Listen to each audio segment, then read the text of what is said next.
Mahkamah Agung memberhentikan sementara 4 hakim tersangka suap dalam kasus korupsi ekspor bahan baku minyak goreng. Keempat hakim tersebut adalah Ketua Pengadilan Negeri Jakarta Selatan Muhammad Arif Nurianta. Arif diduga menerima suap 60 miliar rupiah untuk mengatur agar 3 korporasi terseret perkara korupsi divonis lepas, yakni Permata Hijau Group, Wilmar Group, dan Musim Mas Group. 3 hakim lainnya yaitu Hakim Ketua Sidang Juyamto serta 2 hakim anggota Agam Syarif Baharudin dan Ali Muhtarom. Ketiga hakim diduga menerima suap dari pengacara para terdakwa melalui Arif Nurianta sebesar 22,5 miliar rupiah. MA akan memberhentikan mereka secara tetap jika telah ada putusan yang ingkrah atau berkekuatan hukum tetap. Mahkamah Agung menghormati proses hukum yang dilakukan oleh Kejaksaan Agung terhadap Ketua Pengadilan Negeri Jakarta Selatan dan Majelis Tipikor, Majelis Hakim Tipikor pada Pengadilan Negeri Jakarta Pusat.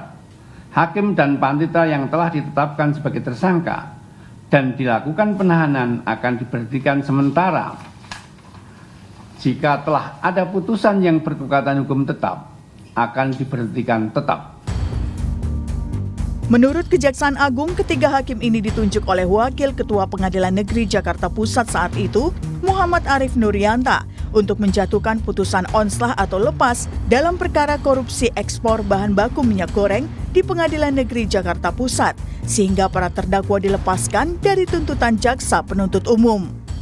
Tim penyidik telah menetapkan 3 orang sebagai tersangka dalam perkara ini. 1. Tersangka ABS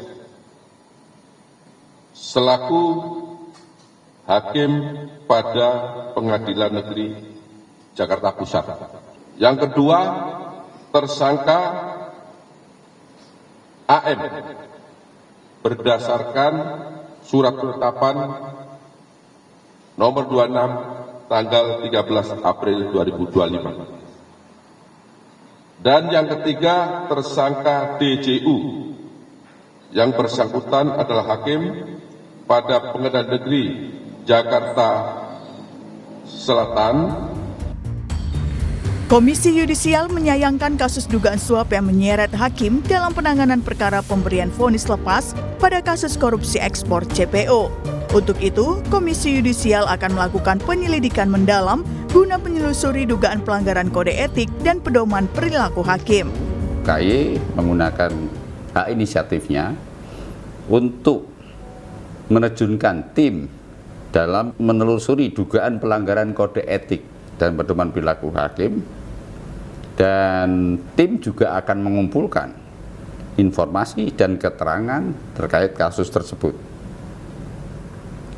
serta memproses informasi atau temuan apabila ada indikasi pelanggaran kode etik hakim. Kasus suap hakim bukan kali ini saja terjadi. Sebelumnya, 3 hakim Pengadilan Negeri Surabaya tersangkut suap dalam kasus pembunuhan Ronald Tanur. Ketiganya didakwa menerima suap sebesar 4,67 miliar rupiah terkait vonis bebas Ronald pada 2024 lalu. Hingga kini, sidang atas kasus suap ini masih berjalan. Tim Liputan Kompas TV.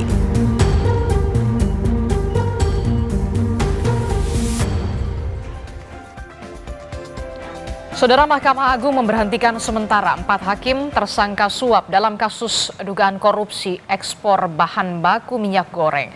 Total, saudara, ada 7 tersangka dalam kasus ini. Keempat hakim ini diduga menerima suap puluhan miliar untuk vonis bebas 3 korporasi dalam kasus ini. Fakta ini tentu jadi ironi karena hakim yang seharusnya jadi ujung tombak peradilan. Sebenarnya apa yang salah dari sistem dunia peradilan di negeri ini? Kita akan bahas bersama dengan sejumlah narasumber di pagi hari ini melalui sambungan daring. Sudah ada Pak Marwarar Siahaan yang merupakan Hakim Mahkamah Konstitusi periode 2003 hingga 2008. Kemudian ada Pak Nasir Jamil, anggota Komisi 3 DPR RI dari fraksi PKS, dan juga ahli hukum pidana dari Universitas Jenderal Sudirman. Ada Prof. Hipnu Nugroho. Selamat pagi, Assalamualaikum Bapak-Bapak. Waalaikumsalam, selamat pagi, Waalaikumsalam warahmatullahi wabarakatuh. Iya, sebenarnya ironis sekali begitu ya, dan jadi tamparan keras bagi dunia peradilan terkait dengan terungkapnya ada 4 orang hakim yang menjadi tersangka. Yang kita tahu disita juga banyak sekali sejumlah mobil mewah yang kemudian disita oleh Kejaksaan Agung. Saya ingin menanyakan perihal ini dulu ke Pak Marwarar Siahaan yang merupakan Hakim Mahkamah Konstitusi 2003 sampai 2008. Pak Marwarar, ini kan kalau kita lihat 4 hakim ini jadi tersangka suap puluhan miliar dari kasus dugaan korupsi CPO. Saya mau tahu sebenarnya bagaimana respon Anda melihat ini? Ternyata masih ada mafia peradilan sampai saat ini masih tumbuh subur. Ya, pertama-tama tentu kita akan melihat ini sebagai satu tragedi ya, yang sangat mengejutkan terus-menerus terjadi. Dan tentu saja pertanyaan yang muncul, kenapa demikian ini? Meskipun naluri manusia itu untuk memiliki harta kekayaan sebesar-besarnya itu bisa terjadi pada setiap orang, tetapi seorang hakim itu seharusnya memasuki dunia peradilan adalah karena panggilan jiwa untuk menegakkan hukum dan keadilan itu.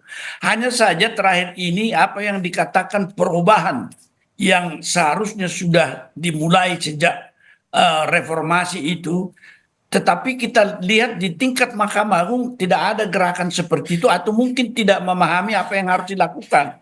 Sejumlah konsolidasi, reformasi, restrukturisasi, reorganisasi itu sudah harus ada yang menanamkan karena lahirnya organ baru di bidang yudikatif, MK dan Komisi Judisial, sehingga sebenarnya peran Mahkamah Agung itu harus kita tempatkan juga di dalam pengawasan itu, memiliki inisiatif yang lebih tinggi di dalam hal melihat dirinya sendiri, tetapi tidak membenamkan diri seolah-olah tidak bisa disentuh, karena biasanya doktrin satu arah dengan independensi hakim itu menganggap hakim itu tidak bisa dievaluasi, ditelusuri orang lain. Tapi secara universal, apa yang dikatakan kekuasaan itu termasuk kekuasaan kehakiman yang memiliki independensi, itu harus memiliki akuntabilitas. Dari akuntabilitas inilah sesungguhnya kita harus melihat pandangan bagaimana menciptakan suatu pengawasan tanpa mengganggu independensi hakim sedemikian rupa, tetapi tidak menolak setiap pengawasan karena menganggap satu atap dan hakim itu independen. Independensi hakim itu hak hakim, tetapi hak rakyat sebenarnya. Saya bisa katakan selama ini pengawasan tidak begitu berjalan secara efektif dengan adanya pengungkapan kasus ini. Ya, pengawasan ini kan sudah langsung represi ini karena sudah muncul tentunya, tetapi pengawasan itu harusnya dari awal bahwa ada pencegahan yang bisa menghindari masalah-masalah seperti ini, sehingga peradilan itu tidak tercemar dan terbenam jauh di jurang yang seperti ini. Oleh karena itu kita mengatakan organ-organ yang ada, nanti Pak Nasir juga bisa akan melihat itu di dalam reformasi, harus kita aktifkan, dan kalau perlu reformasi, dan juga pimpinan negara dan pimpinan Ketua Mahkamah Agung serta pimpinan negara presiden itu harus melihat bahwa sebagai kepala negara juga dia memiliki kepentingan untuk mendorong perubahan itu. Oleh karena itu, jikalau Mahkamah Agung lambat, Ketua Mahkamah Agung tidak memiliki visi tersendiri tentang ini, Ketua Mahkamah Agung, Presiden sebenarnya memiliki prerogatif di dalam mengeluarkan Perpu untuk menciptakan atau mengkonsolidasikan kewenangan-kewenangan yang sudah ada di Undang-Undang Dasar dan mengefektifkan itu, serta menciptakan pula proses-proses baru yang seturut dengan semangat di dalam reformasi, yang pada awalnya sebenarnya Komisi Judisial diciptakan adalah sebagai satu pengawasan eksternal, tetapi model-model pengawasan itulah yang harus diciptakan sedemikian rupa sehingga tidak ada kesan mengganggu independensi hakim, tetapi dapat mencegah tindakan-tindakan seperti yang terjadi selama ini. Bagaimana Pak Nasir Jamil Anda melihat ini? Apakah Anda setuju dengan pernyataan dari Pak Marwarar Siahaan terkait dengan soal pengawasan ini? Jangan sampai pengawasan ya sudah jadi represi saja. ketika sudah ada kasus semacam ini, barulah kemudian tindakan hukum begitu. Pengawasan tidak berjalan secara efektif ternyata. Ya, seperti kata pepatah, malang mujur tak dapat diraih, malang tak dapat ditolak. Barangkali pepatah ini cocok untuk menggambarkan situasi yang menimpa ya para hakim yang diduga terlibat dalam kasus korupsi tersebut. Dalam pandangan kami, Mahkamah Agung sebenarnya sudah melakukan upaya-upaya yang kuat untuk mereformasi peradilan ya, di Indonesia ini. Tapi tentu saja semua itu tidak bisa diawasi dengan baik. Kita sadar bahwa pidana itu atau perbuatan pidana itu kan pertanggungjawaban pribadi, meskipun kemudian berdampak terhadap organisasi, dan itu tidak bisa kita pungkiri, dan itu hampir semua dialami oleh organisasi, baik organisasi politik, organisasi negara seperti yudikatif, legislatif maupun eksekutif. Tapi memang saya pikir apa yang dialami oleh hakim-hakim yang diduga melakukan korupsi tersebut itu satu hal yang membuat kita bertanya memang apakah reformasi yang dilakukan oleh Mahkamah Agung hari ini suatu upaya yang sungguh-sungguh ya atau memang belum sungguh-sungguh begitu. Karena sekali lagi kasus ini begitu dekat dengan gedung Mahkamah Agung ya. Jadi memang perbuatan korupsi itu kan perbuatan yang tersembunyi ya, dan tidak semua orang bisa mengetahuinya kecuali dilakukan upaya-upaya luar biasa untuk mengetahuinya. Jadi bisa jadi memang Mahkamah Agung sudah melakukan upaya-upaya pengawasan, pembinaan ya dengan baik, tapi memang ya ternyata ada yang kebobolan begitu. Nah, sehingga ini menimbulkan banyak pertanyaan yang dialamatkan kepada Mahkamah Agung. Saya pikir upaya mitigasi yang dilakukan oleh Mahkamah Agung ya kami pikir sudah benar ya melakukan nonaktif ya. Tapi saya pikir KY dan Mahkamah Agung perlu bersinergi untuk hal ini ya, sehingga kemudian hakim-hakim yang hari ini diduga melakukan korupsi tersebut bisa mendapatkan hukuman sebelum vonis hakim yang memutuskan terkait apa yang mereka lakukan itu. Oke, kalau dari DPR sendiri, khususnya dari Komisi Anda, Komisi 3 DPR RI, apa yang bisa didorong oleh DPR RI jangan sampai kemudian ini menjadi soal hakim, dunia peradilan menerima suap dinormalisasi. Oke, pemberhentian sementara, nanti setelah itu kita lihat putusannya akan seperti apa. Seakan dinormalisasi kondisi semacam ini gitu loh. Ya, memang ya begitu kondisinya. Artinya upaya-upaya yang dilakukan oleh DPR ya tentu sesuai dengan tupoksi dan kewenangannya. Ya, DPR membentuk regulasi bersama pemerintah ya dan mendorong agar institusi negara seperti Mahkamah Agung itu bisa ya melakukan atau katakanlah memberikan putusan-putusan atau ketetapan-ketetapan yang itu menjurus kepada keadilan masyarakat dan juga menjunjung tinggi hak asasi manusia. Nah, karena itu kita kan juga membentuk apa yang disebut oleh Pak Marwar tadi itu komisi yudisial yang tugasnya jelas, yaitu menjaga keluhuran para hakim, ya, menjaga etika para hakim. Nah, di sini yang barangkali perlu untuk kita evaluasi bersama, ya, bagaimana pengawasan yang harus dilakukan oleh Mahkamah Agung dan komisi yudisial sehingga kemudian ke depan tidak ada lagi hakim-hakim yang kemudian berani melanggar etika dan moralitas itu sendiri. Jadi memang saya pikir Mahkamah Agung harus melapangkan dadanya menerima kritikan dari masyarakat terkait apa yang dialami oleh beberapa hakim yang hari ini diduga melakukan korupsi tersebut. Nah ini tantangan menurut saya, ya, tantangan bagi Mahkamah Agung yang memang sudah membuat blueprint reformasi di tubuh peradilan dalam rangka atau dalam upaya untuk mewujudkan peradilan yang agung. Jadi upaya untuk mewujudkan peradilan yang agung ini memang masih tanda tanya besar dan memiliki tantangan yang besar menurut pandangan kami di DPR.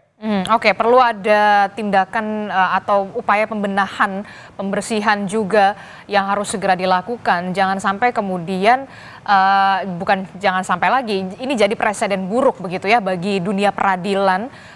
Apa yang dilihat mata oleh masyarakat saat ini, bagaimana bisa begitu seorang hakim yang seharusnya memberikan putusan seadil-adilnya sebagai tangan Tuhan, perpanjangan tangan Tuhan, tapi kemudian kenyataannya seperti ini. Prof. Hipnu, apa yang perlu dilakukan atau dibenahi dalam hal ini, Prof. Hipnu?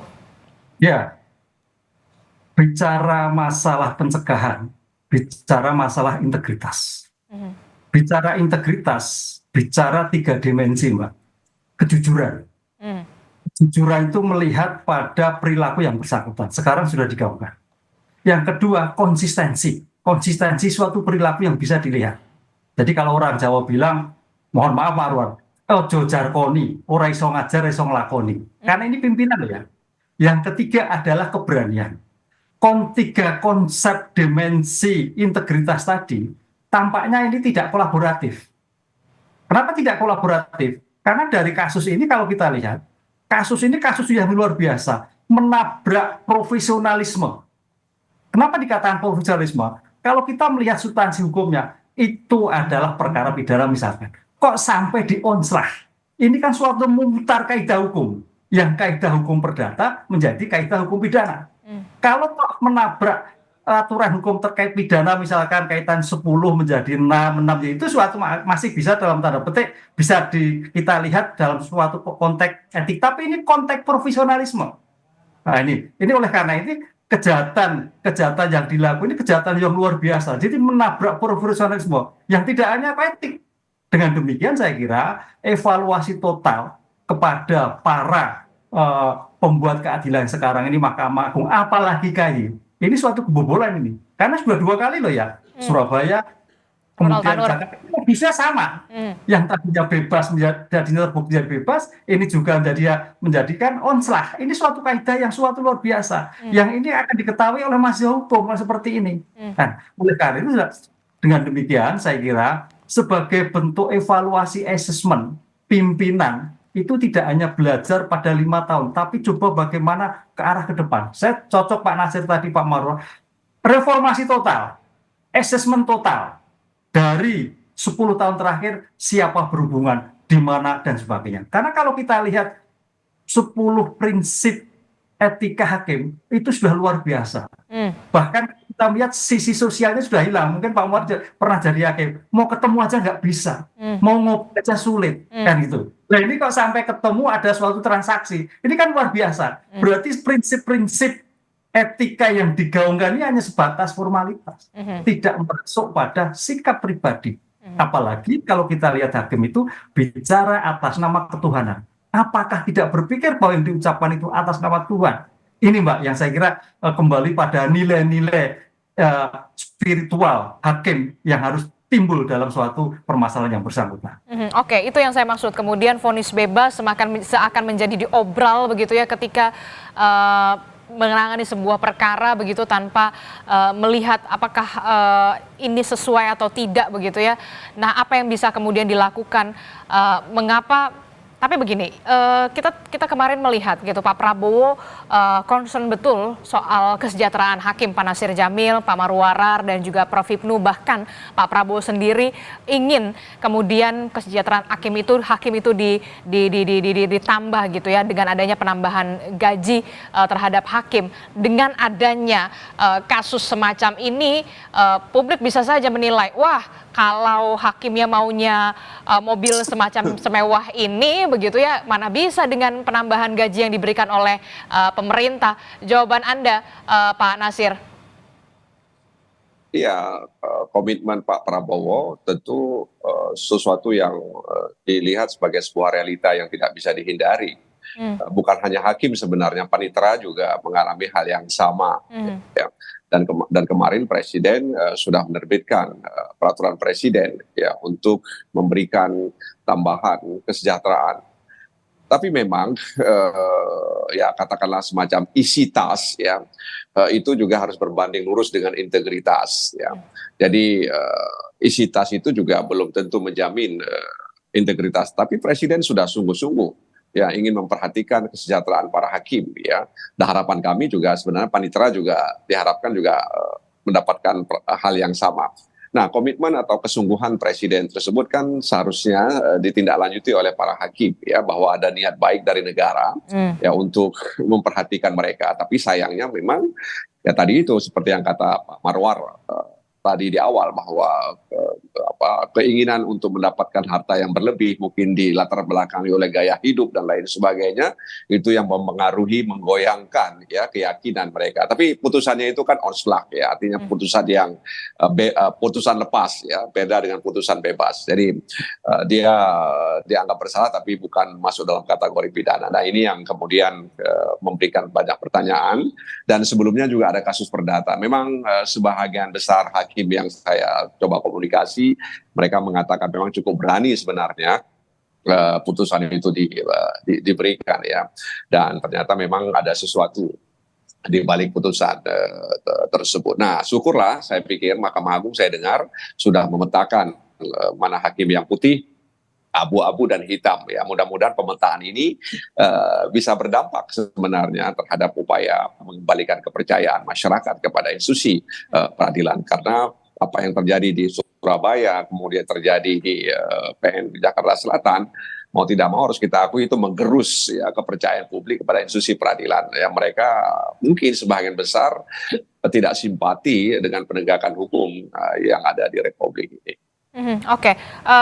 Kemudian pertanyaan saya selanjutnya adalah apa yang bisa dilakukan oleh institusi peradilan untuk bisa mengembalikan lagi kepercayaan masyarakat setelah kemarin vonis bebas Ronald Tanur, kemudian sekarang vonis lepas begitu terhadap pihak swasta, begitu perusahaan swasta terkait dengan kasus ini. Apa yang bisa dilakukan oleh institusi peradilan untuk bisa kemudian mengembalikan lagi marwah peradilan kita di mata masyarakat, untuk bisa mengembalikan ini semua, Pak Marwarar, Prof. Hipnu dan juga Pak Nasir. Tapi jangan dijawab dulu, kita jeda dulu, usai jeda kami akan kembali bersama Anda. Terima kasih Anda masih bersama kami dalam Sapa Indonesia Pagi. Saudara, kita masih membahas bagaimana kasus 4 hakim yang kemudian menjadi tersangka dugaan suap dari vonis lepas terkait dengan kasus suap impor atau suap minyak CPO begitu ya. Masih bersama saya sudah ada Pak Nasir Jamil dari DPR, kemudian juga ada Pak Marwarar, kemudian ada Prof. Hipnu. Saya mau membahas soal ini dulu. Bagaimana kemudian institusi peradilan ini bisa kembali mengembalikan kepercayaan masyarakat di tengah kasus dugaan suap yang kita tahu sudah ada Ronald Tanur, kemudian ini ada lagi begitu, bahkan 4 hakim yang kemudian jadi tersangka. Bahkan salah satu hakim, Pak Juhiamto, ini sangat dekat sekali dan komunikatif sekali dengan para wartawan, teman-teman media. Saya sungguh miris dan juga ironi begitu ya Pak Marwarar. Apa yang bisa dilakukan oleh institusi peradilan begitu ya, menjawab keresahan dari masyarakat, apalagi ini merupakan penegak hukum yang seharusnya perpanjangan Tuhan untuk memberikan keadilan bagi masyarakat. Jawaban Anda, Pak Marwarar. Iya, kita sesungguhnya sudah harus belajar berat ini dari kasus-kasus ini, tetapi juga ada sesuatu hal yang perlu berubah sikap dari pimpinan-pimpinan di Mahkamah Agung, karena di Mahkamah Agung juga itu peristiwa seperti ini tampaknya beberapa saat yang lalu terjadi.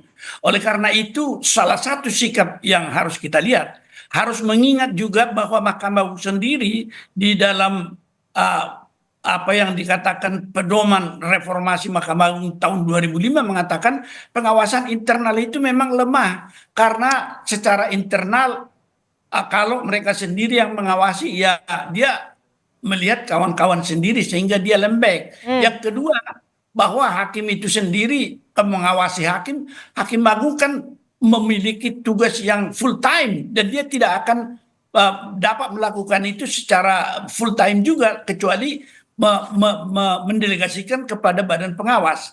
Dan yang kedua, kalau kita lihat juga, kita belajar kepada apa yang terjadi di dunia lain, dan saya melihat ini kelambanan kita mengakui bahwa teknik pengawasan, teknik apa yang dikatakan telah diakui akibat daripada kebutuhan akuntabilitas dari hakim itu, yang tidak hanya menyatakan dia independen, tetapi tidak ada kekuasaan konstitusional yang tidak harus dipertanggungjawabkan, maka menjadi persoalan teknik tanpa menyentuh independensi itu. Yang kita lihat di negara lain itu ada teknik-teknik dari monitoring, evaluasi, bahkan mystery shopping yang dilakukan sehingga dia mengikuti dengan tegas apa yang terjadi di proses yang berlangsung kalau misalnya ada potensi-potensi yang dilakukan dalam hal ini.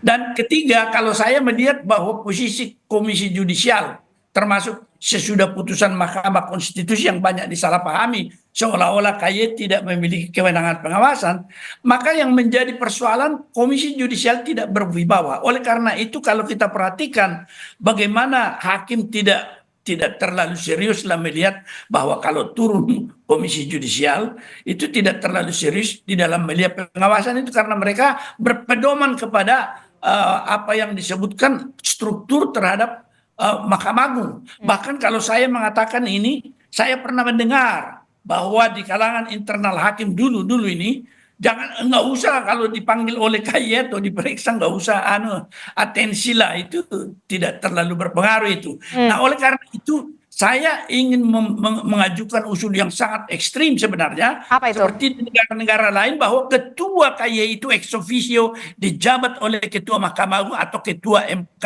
sehingga posisi daripada KY itu dengan sendirinya menjadi terangkat. Ini beberapa di antara hal-hal yang saya sangat pikirkan dalam melihat proses pengawasan yang terjadi di dunia peradilan, yang kita sebenarnya bisa mencegah semua ini, karena naluri manusia itu adalah bagaimana makmur sendiri tanpa mempertimbangkan banyak hal, kecuali kalau ada pencegahan atau juga peringatan. Meskipun kita katakan bahwa menjadi hakim panggilan, tetapi demonstration effect dari apa yang terjadi di sekitar hakim di kalangan bisnis atau di kalangan pemerintahan, hidup mewah itu menjadi suatu hal yang sangat bagus. Ya, hakim juga sebagai manusia tentu tidak lepas, tetapi bagaimana mencegahnya itu yang menjadi pemikiran. Oleh karena itu langkah-langkah ekstrim, kita kalau dalam istilah Belanda dikatakan afkeken, melihat ke samping, ke kiri, ke kanan di negara lain seperti apa sih dilakukan dan mereka bisa mencegah itu. Itu yang saya pikirkan dalam hal ini. Anda setuju Prof. Hipnu dengan pemikiran dari Pak Marwarar, perlu memang ada tindakan yang begitu ekstrim yang tadi sudah disebutkan oleh Pak Marwarar. Jangan sampai kemudian, loh kok ini kok nggak jerah-jerah ya, mati satu tumbuh seribu nih kasus-kasus semacam ini, dan makin lagi menggerus kepercayaan masyarakat terhadap dunia peradilan. Kita tidak mau itu terjadi. Iya, harus ekstrim. Karena kalau kita lihat bicara pencegahan, itu ada 5 dimensi, Pak, kalau kita lihat beberapa letter. Satu adalah kaitannya dengan pemahaman sosialisasi. Seorang hakim berarti harus tahu segalanya. Kedua, penegakan hukum. Nah, konteks penegakan hukum ini, Mbak, kalau saya melihat itu bagus itu Polri itu. Begitu dugaan PTDH. Sekarang walaupun itu kalau kita lihat wong pidananya belum jalan, kok belum PTDH. Nah, sekarang pertanyaan, bisa nggak hakim sekarang? Begitu sekarang permasalahan langsung dipecat. Ini suatu langkah ekstrim. Yang walaupun memang kalau kita bicara suatu sistem, nggak nunggu dulu dong, nggak gitu aktif. Ini jangan sampai langsung pecat. Karena ini sebagai bentuk efek jerah. Penegakan hukum yang kuat ini. Ini saya lihat, saya apresiasi Polri. Yang ketiga, penggunaan IT. Sekarang kita lihat kemarin, Humas menyatakan penggunaan IT kaitan penunjukan. Itu bagus. IT bagian dari salah satu cara untuk penanggulangan suatu pencegahan. Nah, ketiga, keempat, membangun integritas. Kita lihat, Mbak, pembangunan integritas kita acungi jempol Mahkamah Agung sekarang. Mbak, kalau lihat di daerah pengadilan itu sudah sulit sekali untuk ketemu. Dan aturan demikian juga. Tapi pertanyaannya, kenapa jebol juga? Yang keenam adalah partisipasi masyarakat. Konteks partisipasi masyarakat sampai pada pemahaman hukum itu suatu yang tidak terpisahkan. Tapi yang paling penting di era sekarang dalam rangka seperti bahasa Pak Ruan itu menaikkan cita adalah penegakan hukum yang akurat terkait dengan boleh menyimpang tapi dalam rangka suatu pembunuhan. Apa? Begitu dugaan langsung dipecat. Ini saya kira suatu langkah yang mungkin bisa ditanggulangi dalam keadaan efek jerah yang sesaat, yang kemudian dikembalikan lagi pada situasi normal seperti yang kemarin-kemarin gitu, Pak. Oke, kalau kita lihat ini kan kasusnya Kejagung menetapkan 4 hakim tersangka penerimaan suap untuk pengurusan perkara korupsi pemberian fasilitas ekspor minyak sawit mentah atau CPO. Keempatnya diduga menikmati uang 60 miliar rupiah dan bisa dikatakan para tersangka ini menerima uang senilai 22,5 miliar rupiah. Benarkah karena memang faktor kesejahteraan dari para hakim menjadi faktor pendukungnya, Pak Prof. Hipnu? Ya, saya kira tidak. Ini sifat rakus, Mbak. Oke. Rakus. Sekarang pertanyaannya berapa gaji hakim itu sudah di atas rata-rata pegawai yang ada di Indonesia. Itu rakus sekali. Karena kenapa dikatakan rakus? Karena ini juga merubah kultur hukum tadi, merubah kaidah hukum tadi, yang harusnya tanda petik itu suatu yang berbeda loh antara onslah dan pidana tadi. Ini diartikan suatu perdata lagi. Berarti artinya bahwa hakim yang bersangkutan kurang memahami bagaimana sifat mensreanya, nggak diketemukan, tapi bersifat administrasi. Apakah semudah itu? Nah, itu yang pertama. Yang kedua, terkait penerimaan uang sebagai wakil Tuhan. Apakah hati nuraninya tidak berjalan? Ini saya salah loh, ini keliru loh. Ini yang saya kira harus diketuk kembali oleh Ketua Mahkamah Agung terhadap hakim-hakim yang ada di Indonesia ini. Sehingga jangan sampai hal ini seperti terjadi. Jadi kalau masalah uang saya kira di atas rata-rata. Kalau kurang ya kurang terus lah, seperti itu. Tapi dengan kondisi yang sekarang, apalagi uang seperti itu, saya kira ini suatu sikap yang sangat rakus. Dan perkara ini adalah perkara yang menyangkut hajat hidup orang banyak. Ini yang saya kira juga harus menjadi perhatian. Kalau perkara yang lain mungkin tanda petik bisa diskusi. Tapi ini perkara minyak goreng, perkara ibu-ibu, perkara mak-mak, perkara rumah tangga. Kok ya tiga-tiga seperti itu? Saya kira sesuatu yang luar biasa. Baik substansi hukumnya maupun sistem hukumnya harus juga dibenahi para hakim yang bersangkutan. Oke, karena ini perkara menyangkut hajat hidup orang banyak, Pak Nasir Jamil begitu ya, banyak sekali ibu-ibu termasuk saya juga soal minyak goreng ini kan kok rasa-rasanya greedy sekali begitu ya para hakim-hakim ini begitu, bisa dikatakan dikutip oleh Pak Prof. Hipnu begitu ya. Apa yang nantinya dilakukan oleh DPR? Apakah nanti akan memanggil mitra Anda begitu ya, Komisi 3 DPR RI untuk kemudian duduk sama-sama meminta kejelasan dan bagaimana solusinya, jangan sampai kemudian ini berlarut-larut dan tidak ada efek jerah? Ya, mudah-mudahan Mahkamah Agung itu bisa mengambil pelajaran terkait dengan apa yang dialami oleh hakim-hakim mereka. Ya, artinya mereka tetap harus punya semangat yang kuat ini meskipun ada kejadian yang memilukan tersebut, ya. Tetap saja harus berusaha untuk mencari solusi bagaimana pengawasan dan pembinaan yang efektif yang bisa mencegah, sebab mencegah itu kan lebih baik daripada mengobati. Artinya pimpinan di atas kan sudah bisa melihat-lihat, sudah bisa memetakan kira-kira siapa yang berperkara di pengadilan tersebut, ya. Jadi kalau ada korporasi besar ya tentu ini rawan, ya, rawan yang itu mengganggu integritas hakim, ya, sebab hakim kan tidak juga sendiri, ya, ada di situ ada pembela atau pengacara, di situ ada panitera, ya. Jadi maklar kasus itu kan bisa masuk lewat mana saja, bisa masuk lewat keluarga, bisa masuk lewat teman, bisa masuk lewat pengacara, bisa masuk lewat panitera dan lain sebagainya. Yang kita sebut itu semuanya oknum, ya. Tapi ya itu mereka bisa masuk. Nah, karena itu upaya untuk mencegah, ya, itu harus dicarikan metode yang efektif, ya, sehingga kemudian bisa menjaga integritas hakim itu, ya. Mungkin karena minimnya self control dan kemudian juga imun yang begitu lemah sehingga dia bisa diretas, ya, bisa diretas, ya. Tentu saja budaya hukum kita yang belum seperti di negara-negara lain seperti yang dikatakan oleh Pak Marwar tadi itu, di mana Ketua Mahkamah Agung ex officio sebagai Ketua Komisi Yudisial. Ya, di beberapa negara seperti itu, ya, tapi memang didukung oleh budaya hukum mereka yang cukup baik, ya, sehingga hakim-hakim di sana sangat menjaga independensinya, menjaga integritasnya. Jadi memang bukan hanya soal kesejahteraan hakim yang menjadi pekerjaan rumah kita, masalah integritas, ini juga menjadi pekerjaan rumah yang belum selesai yang harus dikerjakan oleh Mahkamah Agung dan Komisi Yudisial. Oke, terakhir Pak Marwarar, singkat saja.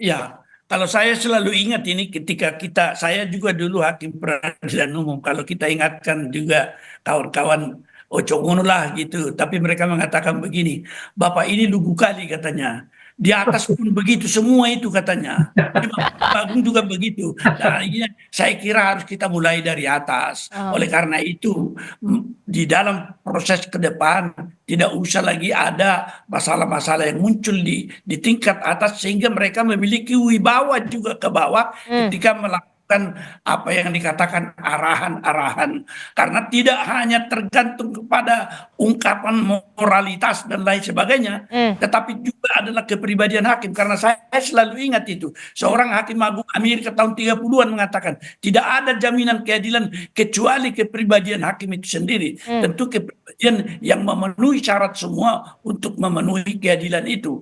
Oleh karena itu mulai dari proses rekrutmen semuanya itu, dan termasuk promosi sampai kepada jenjang peningkatan terakhir, itu harus melihat kepribadian hakim itu di dalam arti menilai di dalam seluruh aspek kehidupan. Karena bagaimanapun nafsu atau apa yang dikatakan demonstration effect, hakim itu juga manusia, pengen juga dia tentu punya Ferrari kan. Kalau misalnya pengacara seperti Hotman punya Ferrari, kenapa hakim tidak bisa kalau dari sudut keuangannya? Itu adalah godaan-godaan yang tentunya harus bisa diatasi dengan melihat bahwa kepribadian hakim tentu harus dapat menyesuaikan diri dengan tugas dan kewajibannya. Tapi Saya kira ke depan reformasi besar-besaran harus dilakukan, dan melalui Pak Jamil saya titipkanlah reformasi menyeluruh, konsolidasi di kekuasaan kehakiman itu harus dilakukan, dan bentuk-bentuk yang dikatakan pengawasan, evaluasi dan monitoring, kita belajarlah dari banyak negara lain yang juga mengakui independensi hakim itu, tapi tanpa disentuh dia boleh melakukan pengawasan secara efektif. Demikian saran saya. Oke, jadi reformasi yang benar-benar besar-besaran harus dilakukan segera di dunia peradilan ini, begitu ya, termasuk juga soal pucuk pimpinan dari dunia peradilan ini juga harus menjadi punya ketegasan dan juga punya contoh yang baik untuk bawahnya, begitu ya, Pak Marwarar. Jangan sampai kemudian suap hakim ini berulang, berantas mafia peradilan. Jangan sampai juga petantang petenteng pakai mobil mewah ternyata hasil suap. Terima kasih informasinya Pak Marwarar Siahaan, kemudian ada Prof. Hipnu dan juga Pak Nasir Jamil telah bergabung bersama kami. Selamat pagi Bapak-bapak. Assalamualaikum warahmatullahi wabarakatuh. Waalaikumsalam. Waalaikumsalam.